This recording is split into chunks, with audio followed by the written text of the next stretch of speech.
Live from a place self-described as talking about tech, you're listening to Techies Talking Tech Tonight, locally known as T4. I'm your host, Trey Comstock. With me this week is Jimmy Principe, Executive Editor. Hello, Internet. So, as the intro kind of implies, this is the show where we talk about tech in the nighttime, which is oddly similar to our other show, where we also talk about tech in the nighttime. But this is the one where we just there's a shitload more swearing on this one. Yeah, there's literally 1,000% more swearing than is on the other show, because it's squeaky clean, and we never make sex or porn jokes on that show ever. Oh, of course not. Never. So we were in the we were in the middle of a conversation that was very interesting about. Do you want me to tee it off? Yes, go ahead. You did last time. My company was purchased by a larger company recently, and I got an email today about our integration into the greater company whole, and they use a VoIP system called Link, which I'm not familiar with. It's a Microsoft product. Other than it's, a very good game for the N64. Yep.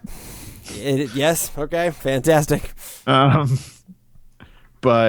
so we were having a conversation about that and whether or not I was going to hate it. Apparently, according to our resident Microsoft expert, who's currently corresponding with me via GChat, ironically.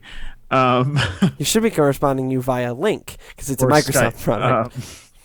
Or Skype, which is the consumer-facing Microsoft product. Trey was very happy to hear, it runs on Azure, so it'll work. Yep, rather than being hosted on-prem, which then you're at the mercy of whether or not your IT guy is competent and has the resources to do his or her job. Which usually is at least not one of them, if not both of them. Well, there's very often well-trained, well-meaning IT people. They very seldom have the resources to do their actual job. And it's I installed the cat wallpaper on XP and it stopped working. That was a virus. I was told to CYA a little bit. He's pretty sure it runs on Azure, not positive it runs on Azure. I'm not a Microsoft employee. I'm a journalist, so I'm going to research it. You vamp. So basically, talking about whether or not I'm going to hate it, and according to Leo Laporte at Twit, it works weird for people that are outside of the Link infrastructure that are trying to call into it or trying to use a go-to, because the industry standard for us is basically GoToMeeting when we have all this kind of information. The other thing that they're installing along with Link is what did they call it? A equipment recycler, which it was in caps, it's like a box that magically you put things into it and it gets recycled or so. I don't know how this thing works, but I'm very sad to hear this because their current plan is that, so here's corporate IT at work. So they decided that it was more of a waste of time for them to come and uninstall our software that is running on our machine that's local server or local license based, and then reinstall the server based version. It would probably take about 6 to 7 hours a machine. They decided that was too much time. So what they were going to do is they're going to buy all new machines, install the server version to begin with on the new machine, and then just kind of drop it in next to our current machine, unplug current machine, plug into new machine, take current machine. But the thing that makes me sad about this is the current machine is based on my beast computer that's sitting right here that's running the podcast and lots of other things I do. And I'm a little afraid that they're going to recycle it, and I could get good money for that. Right. New of those computers were $2,000 2 years ago. So desktops, things don't change that much. The answer to our quandary about Link is yes. Yes, it runs on Azure. And yes, it runs on-prem. There are two versions of it. There's Link Online, and there's Microsoft Link Server, formerly Microsoft Office Communications Server.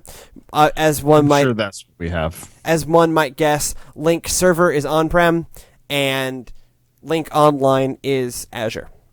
Well, that's unfortunate. I'd rather have Azure.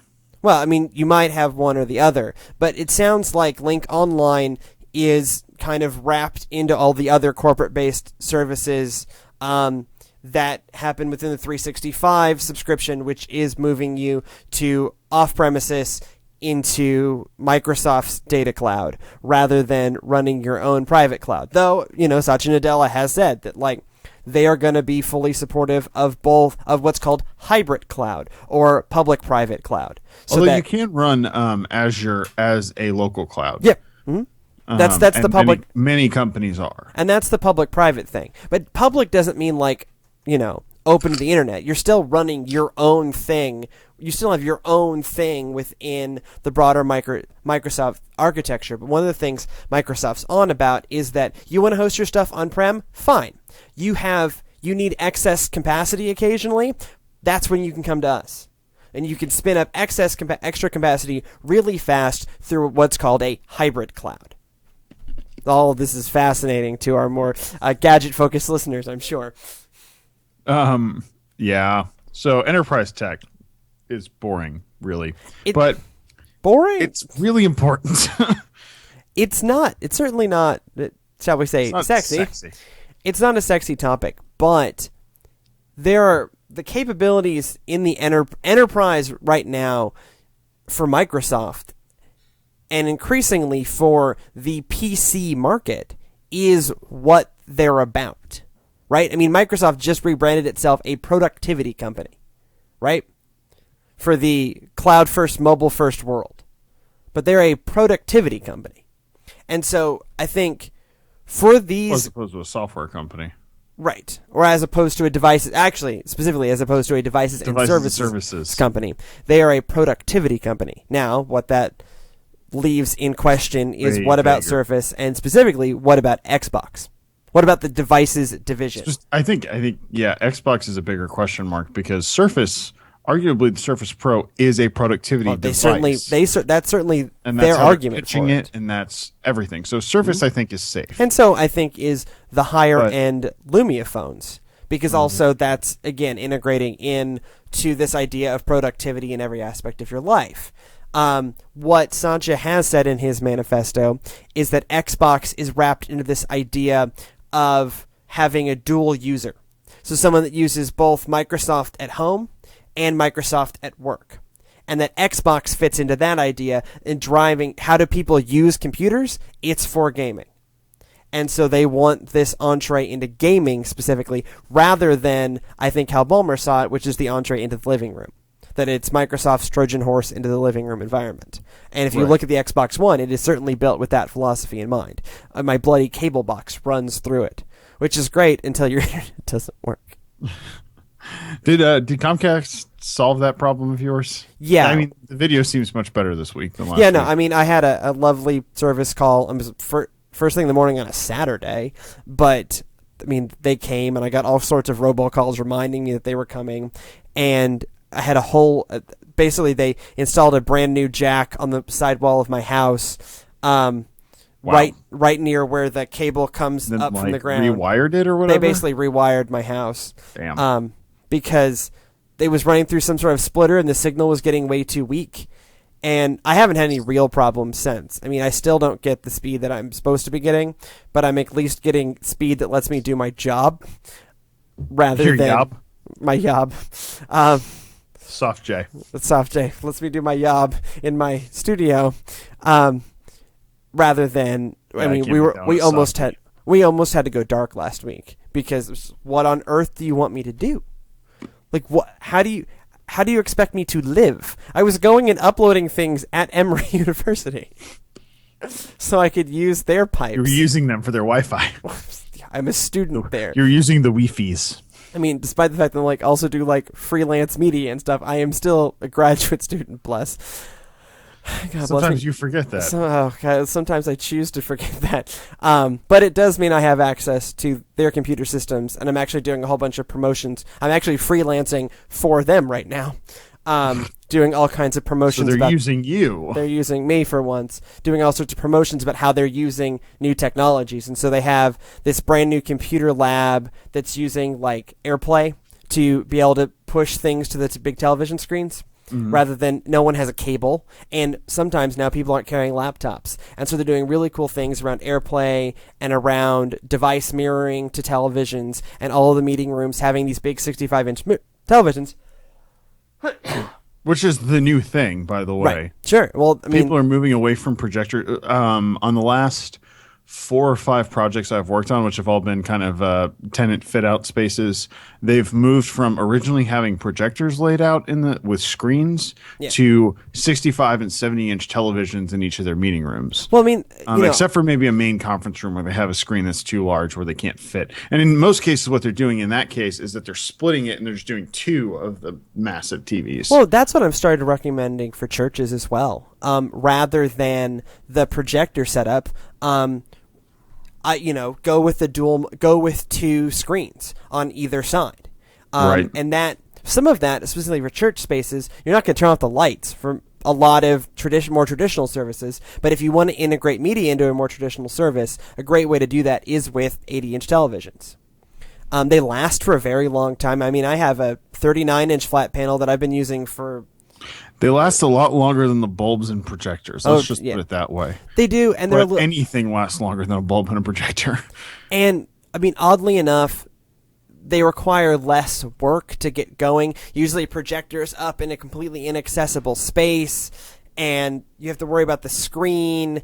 Well, and then you also have, like, with projectors, if it's up high, then you have to have somewhere for that cable to, like, route around and get down to where you're plugging it in. So your flexibility is significantly reduced. Also, where do you plug the stupid thing in? That's a real big problem we've had. Right, well, you end up with everyone having. I love looking in classrooms and churches, and you just see the electrical socket in the ceiling. That's what you do. I mean, that's the solution. That's what you have to do. Or sometimes, if they decide they don't want the electrical socket in the ceiling, what they do is they'll just drill a little hole and they'll put an electrical socket, totally against the law, by the way. We'll put an electrical socket above the ceiling and they'll plug it in above the ceiling. Yep. I had to explain to someone that was actually, like, illegal. It's got to be against fire code, right? Oh yeah, because this is way not part of this show, but it's not fire rated, so you can't have it in the plenum because it makes too much smoke if the building catches on fire. That makes sense. Same reason why you can't have PVC above the ceiling. Who knew? Yeah. So I don't know where we were. We're totally off the rails. So I know I was talking about what Emory has me doing. But they're trying to rethink, and I think this is relevant. They're trying to rethink how millennials use technology. Mm-hmm. And what they are seeing is 2 things. One, millennials use a lot of technology. B, they don't really know how it works. That's sadly true. You can't have a setup that's like, oh, you need to plug into a monitor, right? Because that isn't a laptop plugging in a monitor. That used to be really simple because there was one kind of cable that did that. VGA. It was a VGA connector. Everything had a VGA connector. And for most of our lives, everything had a VGA connector. But then you buy, as most people have, you buy a MacBook Air for college, and you go to hook it up to a monitor. What do you do? Lose your mind. Now, if you're me, you have either have a Thunderbolt to VGA or Thunderbolt to HDMI dongle in my bag, and I go, it's okay, I have the dongle, and everyone goes, is it really called a dongle? I'm like, yeah, it's really called a dongle, damn it, I don't like that either. Just keep saying the word dongle. Just keep saying the word dongle, happy. And it makes everything happy. And they're like, oh, I'm so glad you had that. But most people kind of look like, oh, now we can't use this monitor. But people look at it and they go, I have this plug, but I don't have that hole on my computer. I don't understand what I'm supposed to do. Oh my gosh, it's a VGA. You do not have the ability to connect. No, but there's a $20 dongle PC on it, but you can't do it. Right. So do you have the connector? No, I don't have the connector. Well, then you're screwed. Or all I have is my iPad. Right. Okay. Great. You're doubly screwed. They do make an iPad. So they're thinking about technologies around AirPlay and mirroring and device mirroring and these kind of things because they want it to just work. Or, as what I've seen so often happens with technology and university campuses, they spend millions on this, and then the students don't use it. Because it's just like... that's usually the solution. What am I going to... Like what computer do you want me labs. to do with this What do you want me to do with this? I don't know how this works. Damn it, you're supposed to be the technology generation. Yeah, but I don't know how this works. So, anyways, Jimmy, what's new with you?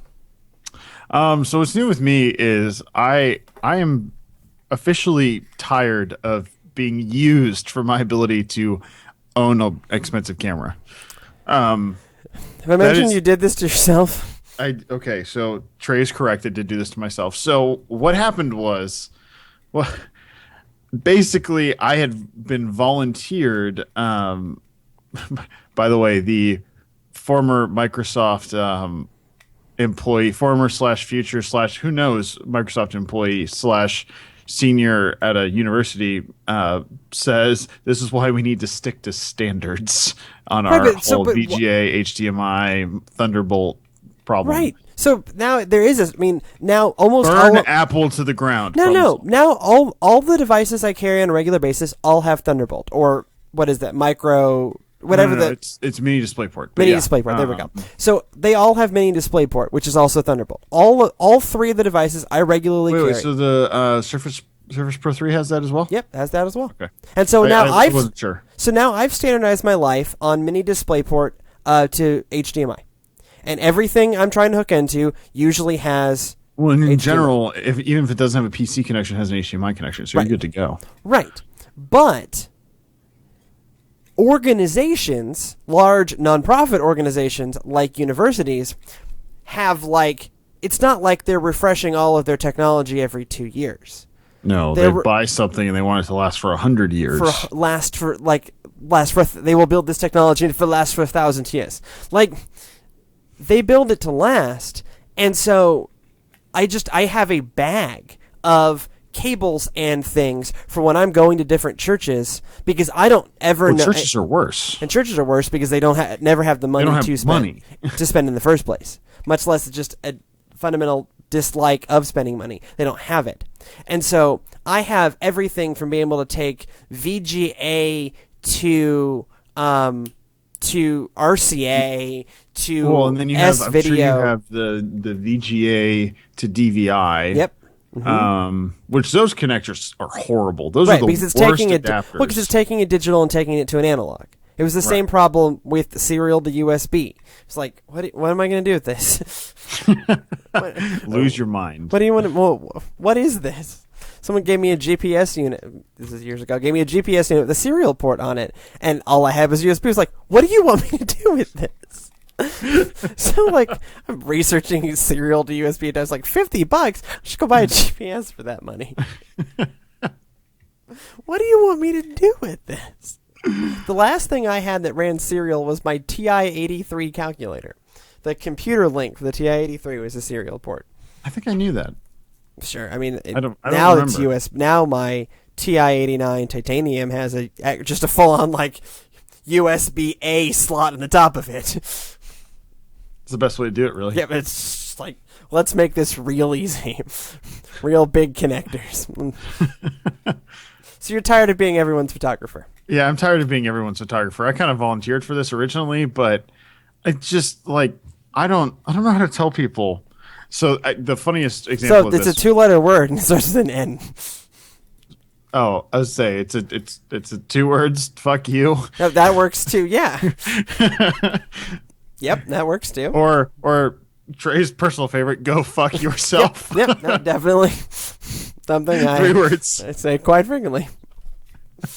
Yeah, I mean that you can do that. But I just people have this very strange connection. This was only volunteered to me because I made the mistake of bringing my DSLR into work because I was going to go walk around. I rode the bus in, and so I had my DSLR, and I was going to go walk around downtown afterwards to try to take pictures because it's something I enjoyed doing. Mm-hmm. And this is how I got signed up to do this in the first place. But the funniest example of this was when I showed up with the RX100. So, my normal camera, for those of you that don't know, is the 7D with the 17 to 40 f4 L series lens, and that's my normal kit. That's what I walk around with 95 to 99% of the time. Then I showed up with the RX100, the very adorable point and shoot, mm-hmm. and I got this kind of, I'm not sure about that. I don't think that's going to work. I'm like, don't, just stand back and let the magic happen. And I would argue that the pictures that came out of the RX 100 are just as good as the pictures that came out of the 7D, because when you're taking mugshots, it doesn't matter. I mean, I can use my phone and come up with almost the same effect. what it just all it depends is on setting, right? It depends on lighting. Really, it's aperture. It's how bright the aperture. It's the combination of aperture and ISO. Sure. Because I'm usually when I have the 7D, sensor size still play. When you're talking about that though, sensor size still plays into it. Well, that's true. But when I have the 7D, I usually have a flash so I can control the light and blind the people that I'm taking the pictures of. It's really quite fun. But with the RX 100, I didn't use the flash at all. But because I had a bright aperture and I was able to dial up the ISO without losing anything. Really, it was a little bit noisy, but who cares? Like, these are pictures that are being put on a TV screen and put on Outlook when they're this big. Like, no one is going to notice. So I'm so tired of this, and I'm sure you run into, like you just said, with your freelancing and such. Sure. I mean, for me, I don't tend to get roped into like random portrait sessions. What I get roped into is large-scale projects that they couldn't afford any other way. Right. So I'll sink in this project, these two projects I'm doing for Emory right now. I'll probably sink 40 or 50 hours into this, and not charge them, anything like what that kind of work is worth, because people don't. What they just make a video. Yeah, okay, right, yeah, because this is elementary. That's more complicated than you think it is. That's yeah. Oh, having the equipment and the knowledge how to do it doesn't necessarily, because we filmed 4 days on this project, and then I've got 2 days of editing in it. I only have a couple more hours left to rearrange some stuff. And they emailed me like, "Oh, it's a little late." I was like, "I'm sorry." Pay me. But also they like moved my deadline up on me by a week, which is really bad idea. Because we had the don't like Trey when he's cagey. No. Well, they made the fundamental mistake of letting me deal with the client rather than the people who usually deal with the client. And they were like, "Oh, and they moved." It was me communicating with them at this point. And they're like, "Oh, we're gonna need that a week earlier than we anticipated." I was like, "Really? Do you have any idea what this is gonna?" So like, I laid out for them exactly what that's gonna take. It's like, oh, but we still have like, fine. So. What I get roped into more so than photo shoot. I get pulled into some photo shoots, but I get pulled into video projects that should not be, which is exactly what this is. This is a video project that should not be. Oh yeah. But I got my training in video projects that should not be, and that's how I got my start. And so I have a certain sense that I learn, and I hone my craft every time I take on a video project that should not be. I'm getting really good at improvising green screens. But especially when I was teaching, I did all kinds of videos for the school. I did a response video funded by John Legend. I did like crazy projects. And my principal would just come to me, "Hey, so we need you to do this." And I was like, "Dude, like you could." I'm on salary already. What you're paying me is set. But ordinarily you would have to like hire a media promotions person to do this. So that's the role I get pulled into, is that like, "Oh, we really need a video for this." It's like, oh God. 1 minute of finished video equals one minimum of 1 hour of studio editing time. That's fair. If not more. Not counting production. Oh, and then like at least with your videos though, you get the credit on the back end or on the front end, wherever you put your name. Sometimes, it's in there somewhere. Sometimes, yeah. I don't always do that, but yeah, generally. Well, and that's also like you have direct control over whether or not your name is in it. Yeah. I have a significant amount of pictures that I've posted onto Flickr, and shared. I'm only friends with people on Flickr that I'm okay with having full resolution versions of my pictures. Well, there's an answer to this though. It's watermark it.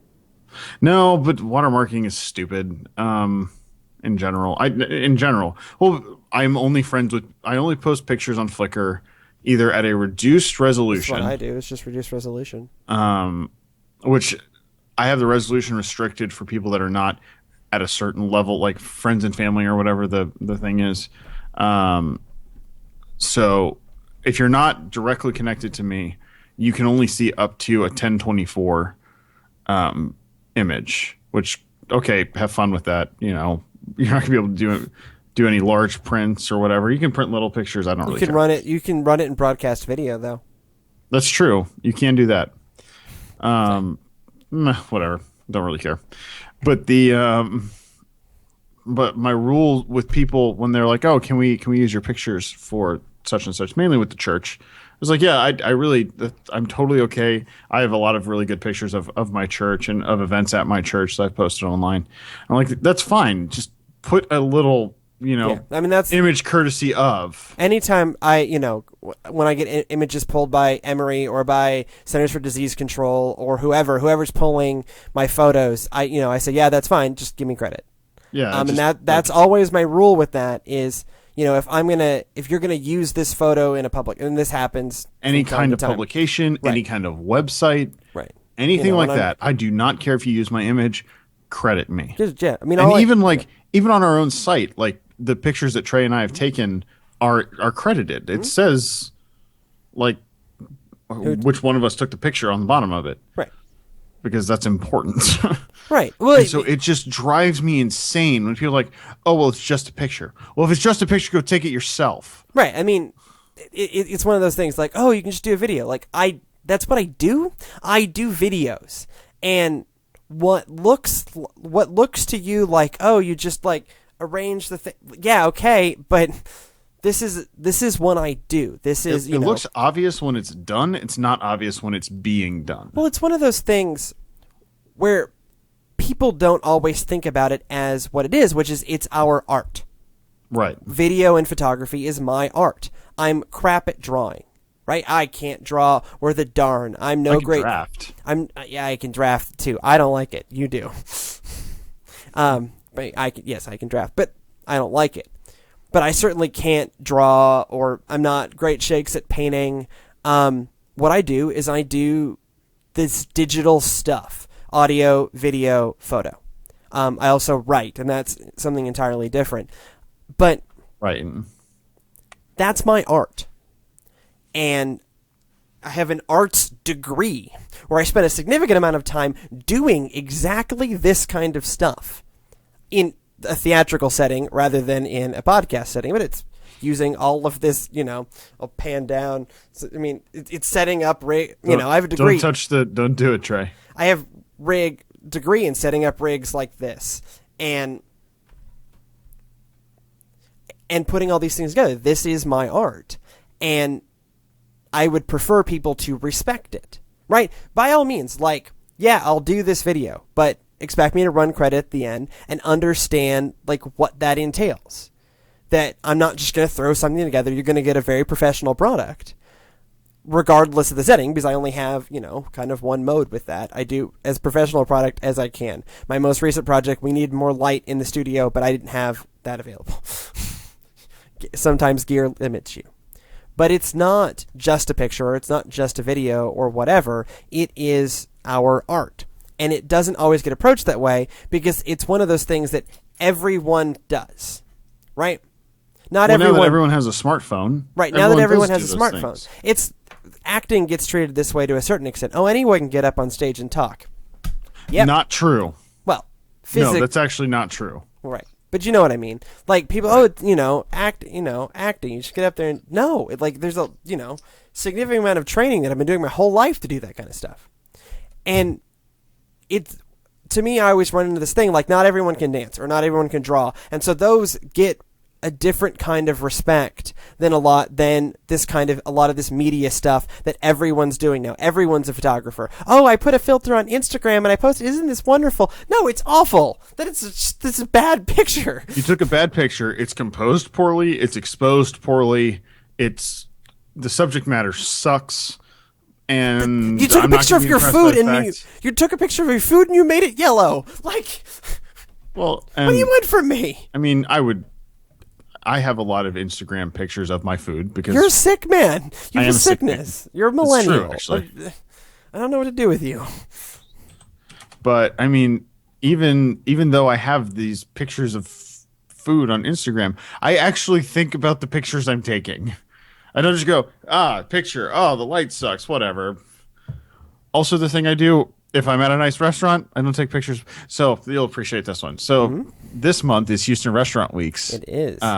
Because 1 week is not enough. You need an entire month. Have you seen all the restaurants Houston has? By the way, the Belgian place we're participating. Oh, you're participating? Okay, I might have to do that as part of my Houston restaurant. Wait, is the lobster bisque on the way too much detail? I don't know. Sorry, I just remember, or whatever it was that we had. It was amazing. It was a bisque of some kind. It was delicious. Anyways, so Houston Restaurant Weeks is the basic premise is that there's a set menu and $5 of the price that you pay for your meal goes to the Houston Food Bank to help, and that $5 buys, I think they say $5 buys 25 meals. Yeah, is their rule of thumb. So if you're using USDA, it's a win-win. The restaurants get a little bit of publicity. The Houston Food Bank gets money so they can buy food for people, and the restaurants get people to eat there. So it's really a win-win for everybody.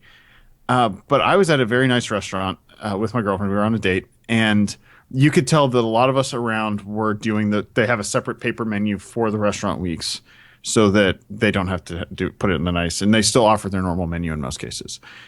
Well, at the table next to us, it was a family of 4, and they arrived about halfway through our meal, and we were just having a good meal, phones away, just talking. And these people arrive, and they just start like taking pictures of each other at this restaurant, and like taking pictures of their food as it came out, and like people were like swapping seats, so they could like take pictures next to each other, and it was horrible. Yeah. And we walked out of the restaurant, and I looked at my girlfriend and said, I'd never want to be that person. Yeah. It's horrible. But I mean, that's unfortunately that's where I feel like go bad.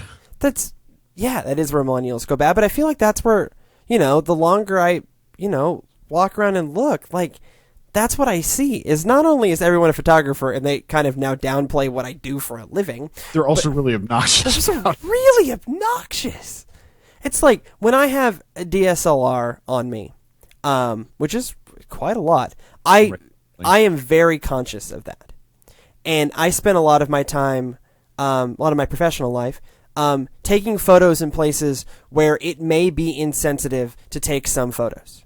And so I think, if I'm in a community in Paraguay or in Kenya or wherever I am, I'm in a community that I'm not a part of, and I'm there to take pictures, to document, to work on a thing. I am very conscious of when I'm filming, of when I'm taking pictures, of how I'm doing that.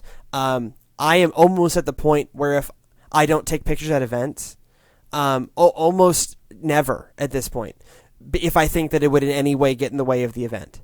I just don't even have my camera with me because... Well, I've solved this problem by carrying the RX100. This has been my solution because a DSLR is extraordinarily intimidating in a situation where a point and shoot is not.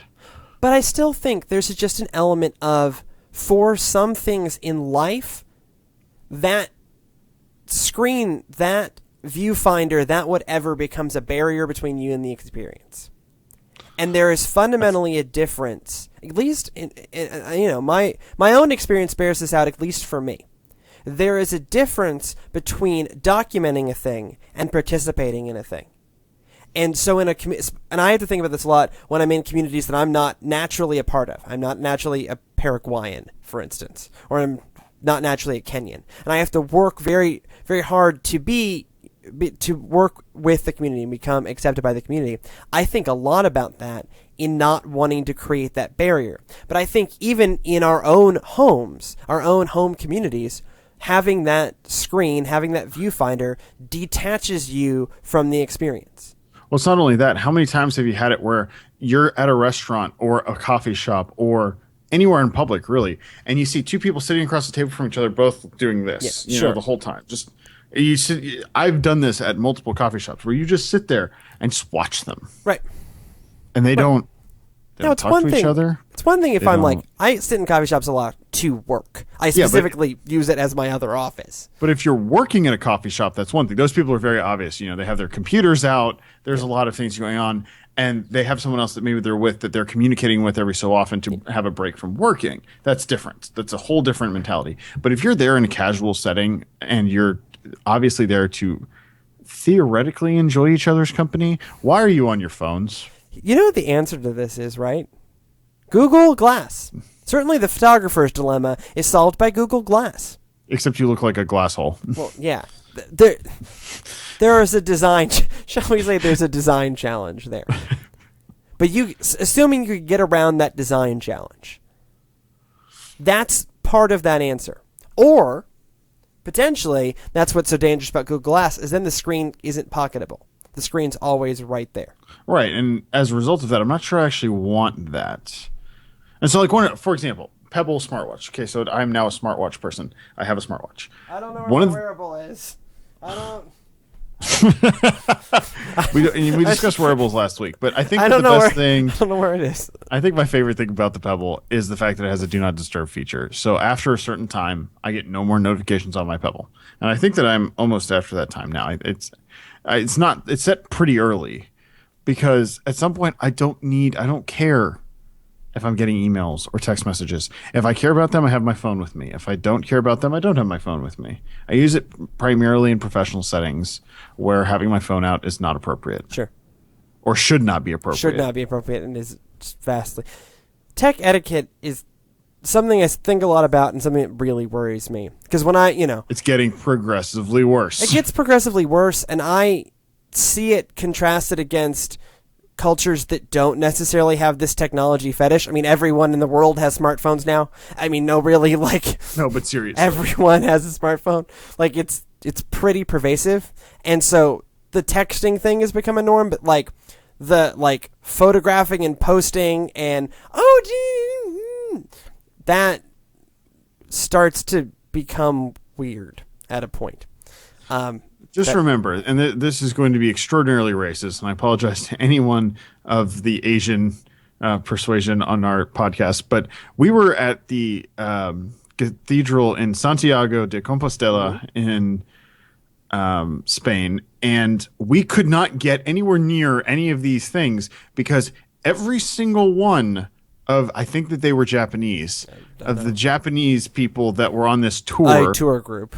It was a large Japanese or Chinese tour group with all of them with their mirrorless cameras. Yeah. None of them had DSLRs. Yeah, that's old stuff. It's all new stuff. Mirrorless. It's mirrorless, yeah. One by one coming up to take the picture, huge mob take the picture of this thing. Right.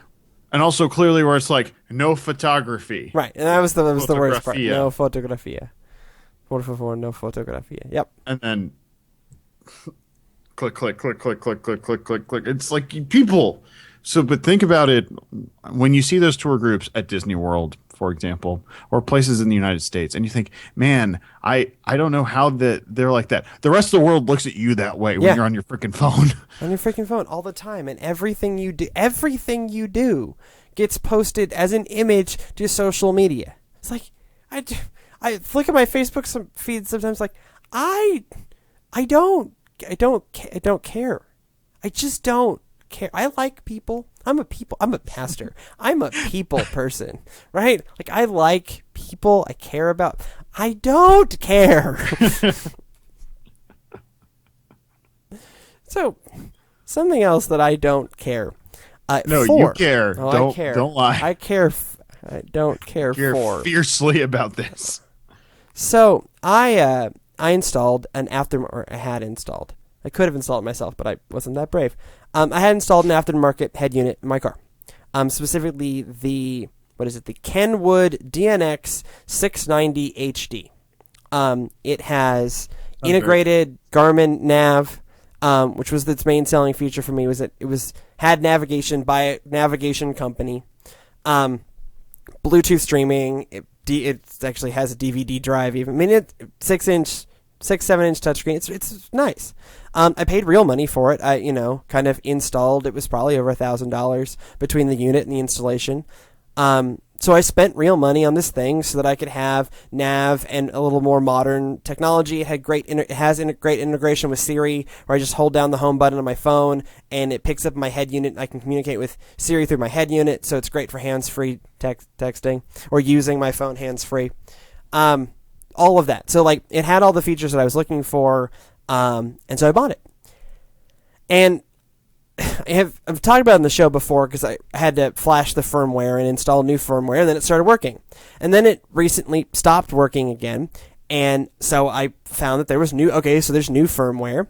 And so I downloaded the firmware, went through the same firmware installation procedure, went to load backup navigation, didn't work. Essentially crashed. Nav crashed. Deep in the bowels, this thing is Windows embedded. By the way, just fun fact. I usually just find blaming Windows is the best solution to everything. So, but I think I figured out what's going on here. So I figured, maybe the new firmware just didn't take, or something got messed up in the installation. So I reinstalled the new firmware. Crashed. So I was like, okay. It kept giving me all these kind of warnings about memory. So what turns out that the new navigation software in this update has maxed out the RAM of this head unit, because it's just a Windows embedded computer. Right. And so it's maxed out the system memory, and so it can't handle it. And so it just doesn't work. I just don't have nav.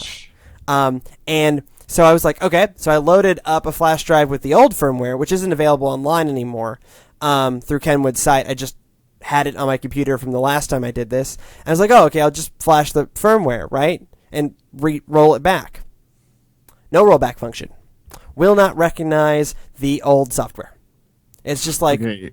New plan. Unplug the battery. Nope, doesn't work. Trust me. That doesn't... Fuse? It's firmware, Jimmy. That doesn't work. Yeah, you're right. It's firmware. It is written to the hard drive. It needs to be survive, like if your battery dies. Right? So this is just... It's true. It's not flash. This is firmware. Right? I mean, this is writing Only to the everything hard was stored drive. on solid states, because then it would just be... It is on solid state, but it's not the memory is not powered by the car. Presumably it is on solid state. I doubt there's a hard drive in this thing. You say that. I'm not sure that's true. I'm pretty sure it is. I don't hear... Yeah, see, my head unit is totally flash-based, but as a result of that, just unplug the fuse for about Trust an me, hour, and it loses its mind. No, I mean, it'll reset up everything. No, yeah, it'll forget all of its settings, but it doesn't forget its firmware. That's true. Yeah, that's a good point. Look, because I did that. Back when I was having the original problem, the first thing I did was I just started pulling fuses. It's a really great idea. Oh, it's a good decision in your car. I had one. The scary thing is I had one left over.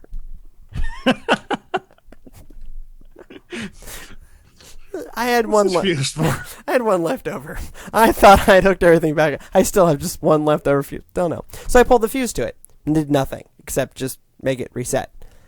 Because the problem is system memory and firmware. I have actually reset sync that way. I think that's the only way to reset sync in my car, is to pull the fuse for sync. Yeah, this one has like a reset button baked into the front of the system, which you just poke with a tire gauge and it resets. Oh, but that's nice. a soft reset. Right, of course. There isn't a restore to factory firmware option. That doesn't exist. There's no restore to factory firmware.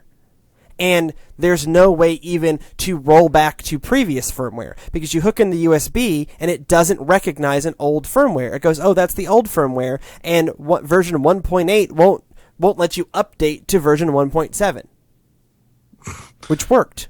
Here's hoping version 1.9 is better. Here's than hoping there's a 1.8. version 1.9. And so I was on the web like, I needed a head unit with CarPlay, and it will exist here very soon. Pioneer is currently selling a line of head units that will get CarPlay through a firmware update. I'm like, well, do I? And now I'm just in the debate, do I want to spend $700 to not be angry anymore? But here's the thing. Okay. Your trick is you're always angry. The trick is I'm always angry. But here's the thing. This is a car-based technology. And fundamentally, navigation? Oh, yeah. You would think that a car-based technology, that one of the reasons car-based technology costs what it does, is there is a certain amount of understanding that this thing needs to work. This can't be the fiddly BS. And I think... Well, that's even worse than dealing with your computer, because at the end of the day, I can nuke the computer. Right, I can't... start over. Trust me, I tried nuking this thing. So you're just limited in your options, and what you end up with, at least in the aftermarket, is this weird kludge of no one's really responsible. So what, I'm going to take it to an I am going to try this, and I may report back. I'm going to take it to an authorized Kenwood vendor and say, okay, fix it. Like, this is broken, fix it. And see if they have some special trick where they can nuke it and knock it back to next week. But if they can't... Last week. Whatever. If they can't do that, I'm just now have this $1,000 thing that is really good at streaming Bluetooth and Siri, which is great. But if all I cared about was Bluetooth and Siri, I could have just left it in the factory head unit without the touchscreen. Because what I wanted was nav. And that's why I paid money, was to get nav. Or I can spend more money, and I can get one that's CarPlay, and then I at least know who's running the software. Apple. Who, although they don't care about their desktop software, although they, again, updated Final Cut Pro and changed things, they care about their mobile software. They kind of have to. It's something like 80% of their business. So screw you, Kenwood. Like, this is awful. This is the second round of this, and now I've essentially bricked it. And I went on the Kenwood forums. There are Kenwood forums. By the way, that should be the show title. So screw you, Kenwood. Yeah, it is going to be screw you, Kenwood. I'm hoping their SEO. Screw you, Kenwood. Screw you, Kenwood. And this is like, oh yeah, it's a known issue. They quickly discontinued this product. It's like, yeah, no joke. They didn't put enough system memory in it. It's like, yeah, one update increased the fan speed in the back so it would cool itself more. It's like a really short way to avoid this problem. Don't buy Kenwood. Just like, don't buy Kenwood. Just don't do it. No, not Kenyans. Buy Kenyan. It's fine. Don't buy Kenwood. They make good coffee. They make great coffee. And tea. Don't buy Kenwood. The support on this is woeful. There's no way to knock it back, knock it in outer space, and shut it down. I'm just left with this bricked, really expensive thing with no recourse. I will say, do buy Sync. It's quite good. Yeah, I mean, Microsoft Sync is good. You can find it in Fords, in Fiats, and a few other things. Did they roll out to Fiat as well? Well, it's called something different, but it's a Microsoft embedded technology that's powering the Fiat head units. So Microsoft and Ferrari. It's interesting. Also in Chrysler. Yeah. Now and what Fiat is and Alpha. No, but Volkswagen's still doing their own thing. Volkswagen. Well, Volkswagen. Yeah. The Volkswagen group's doing their own thing. Because the Germans. The Germans. But yeah, Fiat. So we should probably get out of here. This is a longer show than we usually do and rambled quite a bit. You have any feedback for us, or if you have a way to fix a Kenwood head unit? Podcast at textlesscall.com, facebook.com/textlesscall, pinterest.com/textlesscall, or at textlesscall on the Twitters. Good night.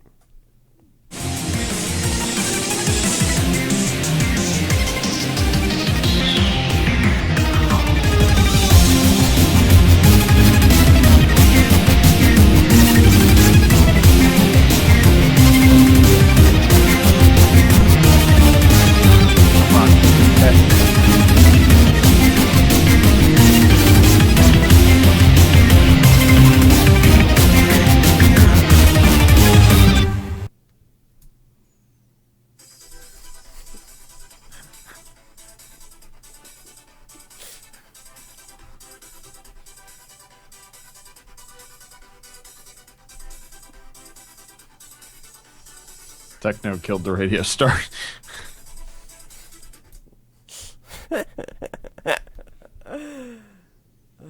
Judging.